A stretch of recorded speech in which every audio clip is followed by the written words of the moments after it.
મહેસાણામાં અનામત મુદ્દે એસપીજી અધ્યક્ષ લાલજી પટેલે નિવેદન આપ્યું। સોશિયલ મીડિયાની અનામત હટાવો ઝુંબેશને સમર્થન જારી કર્યું છે।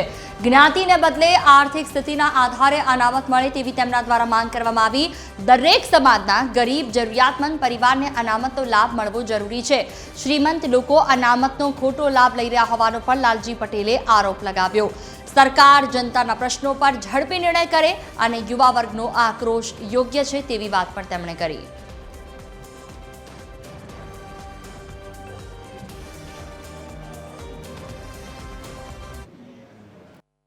એસપીજી 2012થી અમે અભિયાન કર્યું હતું કે અનામત મળવી જોઈએ અને જે એસપીજીના આંદોલન થકી આજે 2021ની અંદર જે 10% EWS મળ્યું છે તો એકચ્યુઅલી જે પણ સમાજ અનામતનો લાભ લઈ રહ્યા છે એના જે છેવાડાનો કોઈ પણ નાનો ગરીબ માણસ હોય છે એને અનામતનો લાભ નથી મળતો, પણ એ જ સમાજની અંદર જે શિક્ષિત હોય, પૈસાવાળો હોય, નોકરી કરતો હોય એવા લોકોના પરિવારના બાળકો આનો અનામતનો લાભ લઈ રહ્યા છે।